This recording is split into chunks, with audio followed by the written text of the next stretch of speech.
Hey, it's Stace here from Sacred Art and Story, and today I'm going to do a little bit of making. I'm going to show you how to do a little needle felted heart like this, which is super cute and super fun. But I want to talk too. I really want to talk a little bit about this idea of making small little sacred things, like the power of small, in a sense. And it's kind of come up for me a couple times in the last few weeks, to kind of be thinking about this again. I really do love to needle felt. It's something that I learned to do during COVID. And I kind of went big with it, right? I actually make these little dolls like this. So this is a needle felted doll that I've made. And she's all wool and she's needle felted and, it's a project, right? And I do love doing it, but I kind of got to really be in the mood and I got to be, able to kind of take it on. And I kept thinking, I really do want to do some needle felting. And my brain kept going, but it's too much. Right. And like it took me a second to kind of get back to, no, you know what? You can make a cute little heart like this. Just do the creative thing and let it be meaningful. Let it be what it needs to be. Let it be a time for sort of, being quiet and kind of meditative and, all the things that I love about it. And I kind of had to catch myself because we just go big. We kind of see all this big art out there and we go big. And I saw that again the other day. I was looking around on Instagram and there was this class on kind of intuitive art and all the projects were these big kind of paintings and it just felt big. And my first thought was, that feels really overwhelming to me.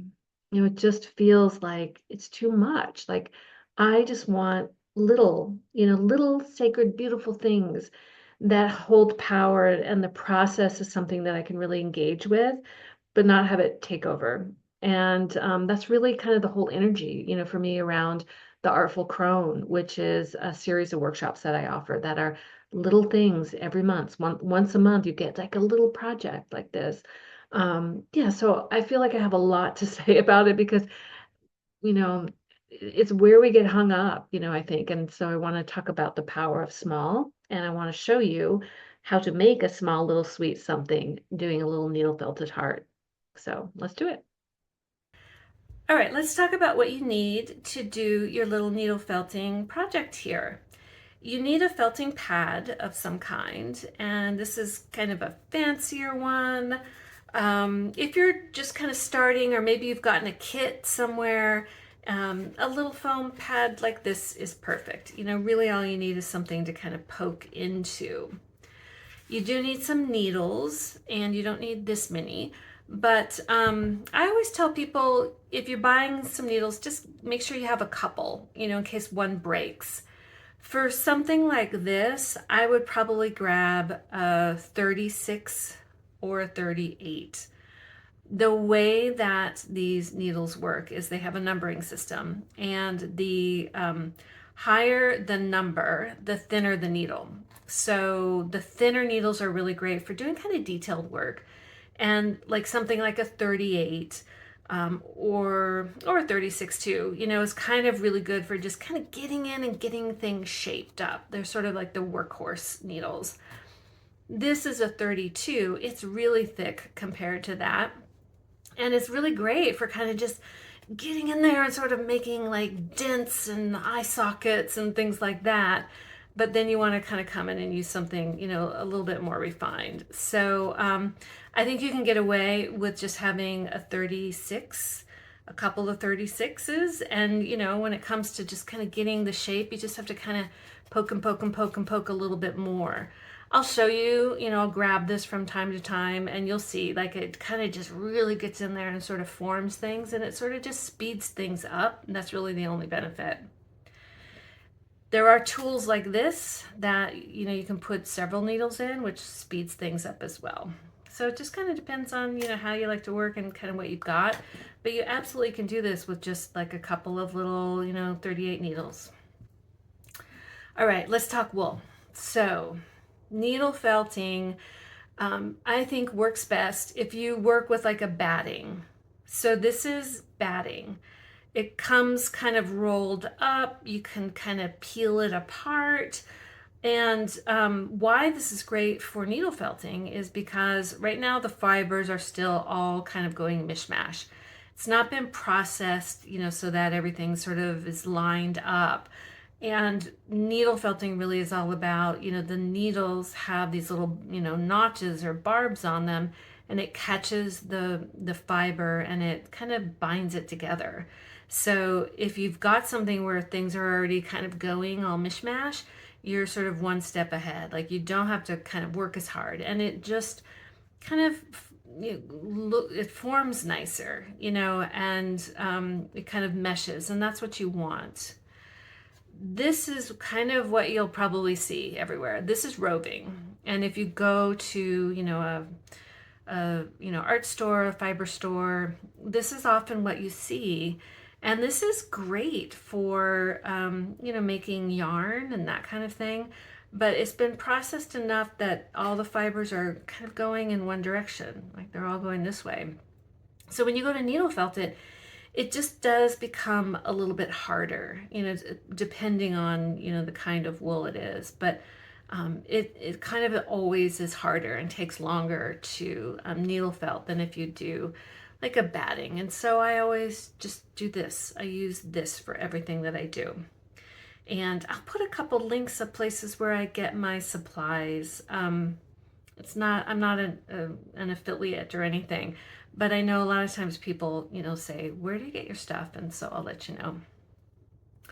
So for this project, we are going to use probably not even like a quarter of an ounce, right? And so kind of the way that I kind of judge this is just like what kind of fits in the palm of your hand, for now. And, there's no right or wrong, right? You can just do however much you want. And you can always add more if it's too small. You can't really take more away, though. You can poke it down. So I'm going to start with this, and I'll kind of show you, like, and compared to what that looks like in my hand.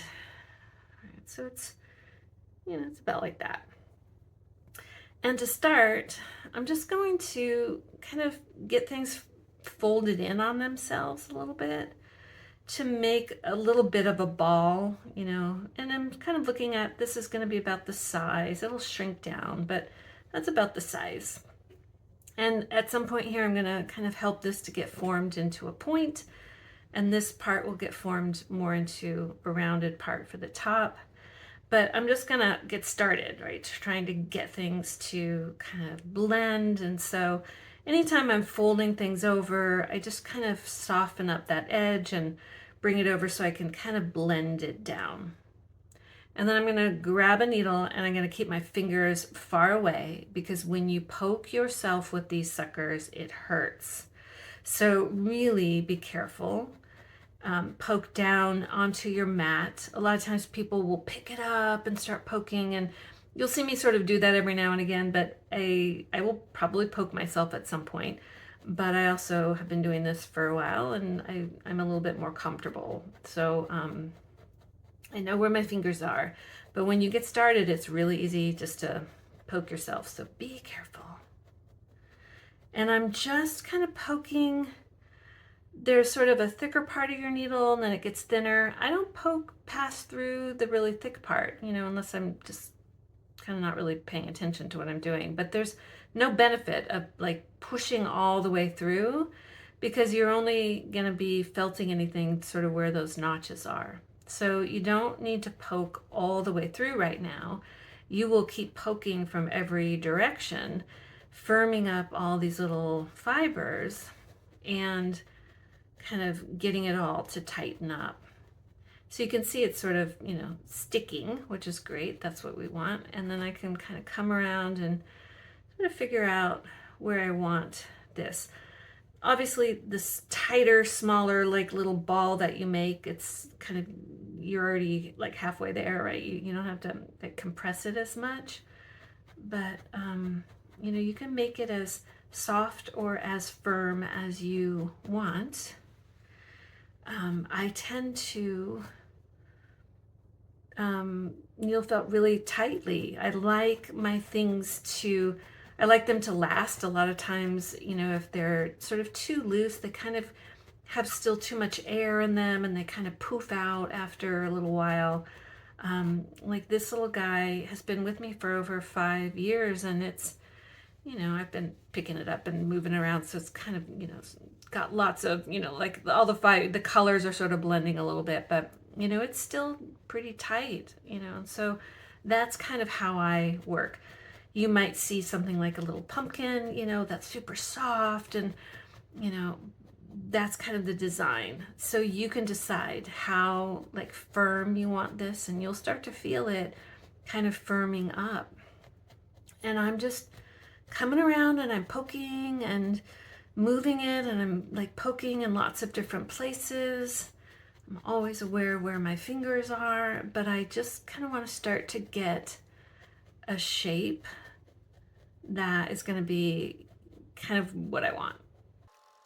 And once I get more or less, I start to kind of see, okay, that's about kind of where I want. I will be kind of pushing this down and poking and sort of getting it all compressed, but I am going to start to kind of get the shape of the top of the heart. And by that, I'm just going to poke in the middle, create like a crease.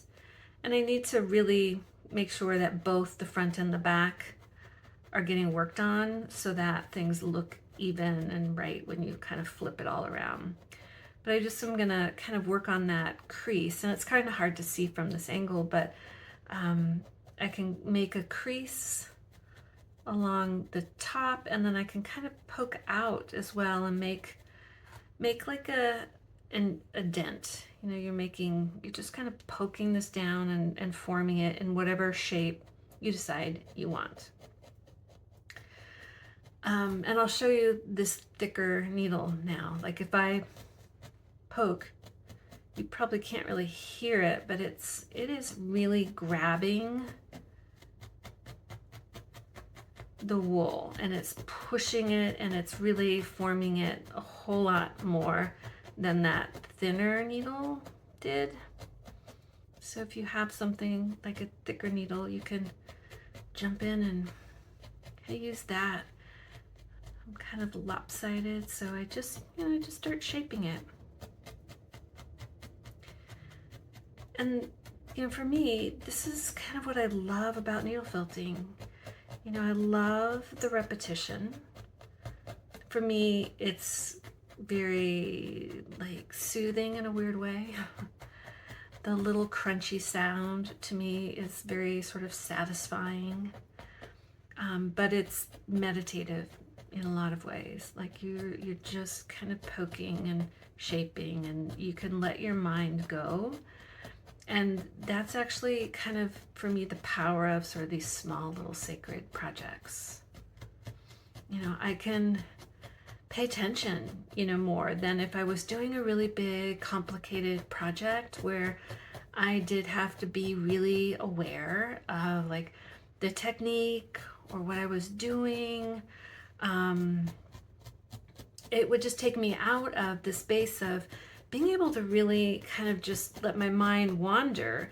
And I think the things that, we kind of get to when our minds wander with these sacred projects, these little sacred art projects, that's where the gold is, right? That's really truly, where our intuition kind of kicks in, and we get to start to hear, what's really going on. And I think, that's where, we really do start to recognize like, okay, I'm either I'm like daydreaming about something because it's, the problem, and I am kind of working that out, or I'm kind of daydreaming about something that's maybe showing me a solution, or what I need to choose instead. So yeah, I just think some of these little projects where we get lost are just so powerful in terms of really sort of intuitive art, right? And where we just don't have to think too hard. And that's really what I love kind of about all the little projects in the Artful Crone, is that none of them are so hard that you get stuck on it, right? And especially for anybody who's just sort of starting back into their creative, journey. you don't want something that feels hard. We want something that just feels really welcoming and something that doesn't take up your entire life. Where you can kind of just, something like this, you can come in and just do in less than an hour.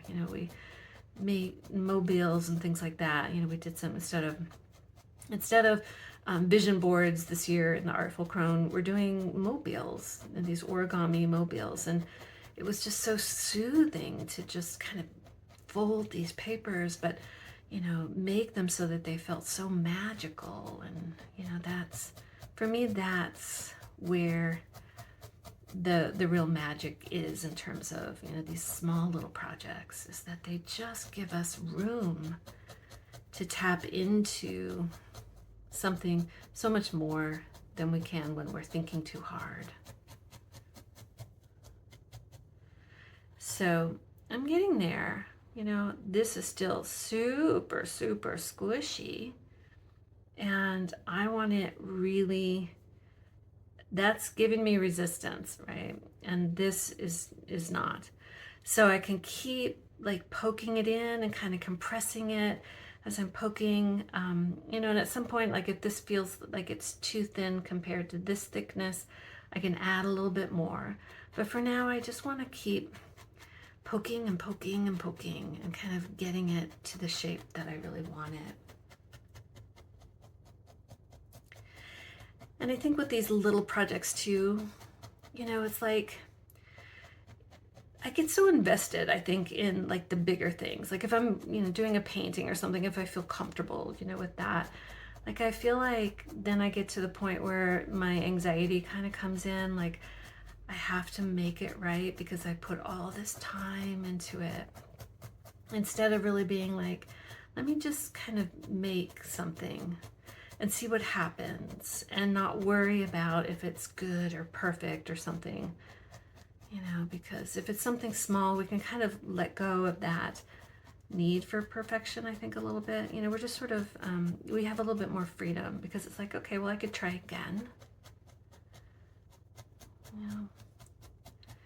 And I love too that all these little things kind of almost feel a little bit more sacred to me, because we keep these little things. Like I do believe that they hold the energy of the thoughts and the feelings and the things that we're thinking about.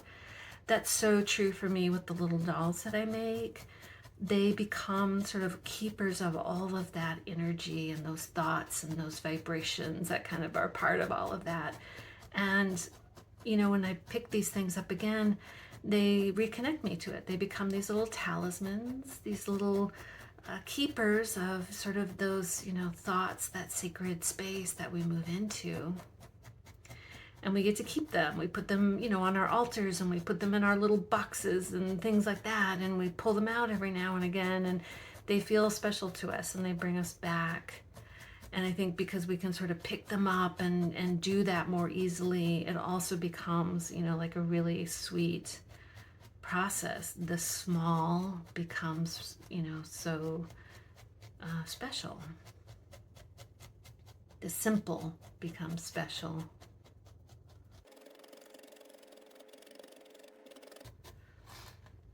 So every now and again, I kind of just come and check and see, am I happy with it? Where do I need to keep poking to poke it into kind of the shape that I want?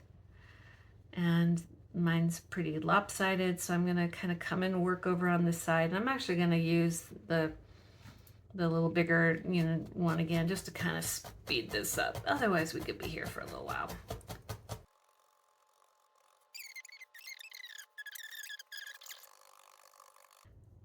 So it's still pretty soft in my world, but you can see we're getting there, right? And kind of what I could just keep doing at this point is just kind of poking and shaping and kind of smoothing everything out. There's always a point where you just sort of feel like nothing else is happening, like it's not tightening up anywhere. It's kind of, you're just poking and it's moving the wool from one place to another, and it's not It's not kind of just condensing and tightening and forming and shaping. And that's kind of when you know you're done, right? And then you've got something that's kind of this sweet little thing, that hopefully as you're doing this, maybe you're kind of just thinking about your life or what's going on, or kind of in a little intention, that you want to put into this sweet little thing, that can be like a little something, something, for you.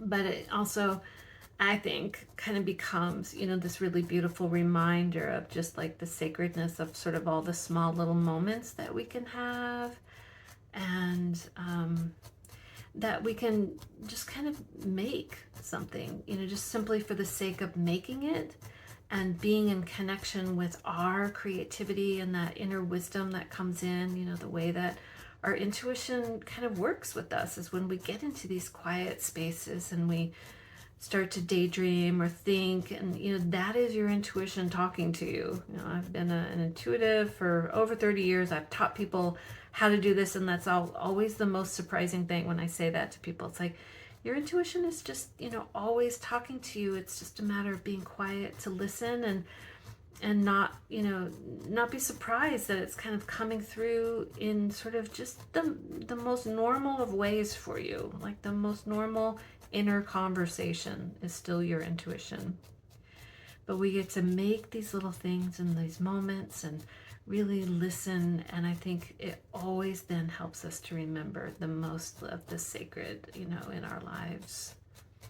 We don't need big moments. We don't need big art, to teach us that. We don't need these huge experiences. We just need meaningful ones. So there's my little heart. You can kind of rub it around and smooth it out. And if you're kind of like, well, there's still, some little dents, you can always kind of come in and just grab a little more and add some wool on there and kind of, poke it right on. Just keep the edges kind of rough so they blend. But you can just kind of come in and add and thicken it up and shape it up and kind of make it whatever you want.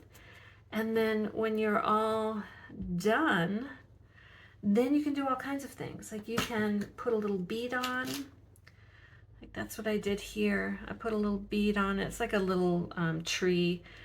I could either sew it on, or I could kind of figure out where I want it, and then I could poke a dent in there, like really just kind of poke and poke and poke in the same place, just to form a little indentation. And then I can glue that on with any kind of glue. Just kind of glue that in there. I could sew on here. I could literally just sew some design on there. I could put some, hanging beads. Like I've got some of these little guys that could be kind of cute just to sew on there, right? So there is no limit. You can add another little color, and just poke around and put a little design with some other kind of wool that you got, right? So many little things that you can do to make it extra special. But now you've got a fun little sweet thing that's small, and it really holds a lot of power, I think.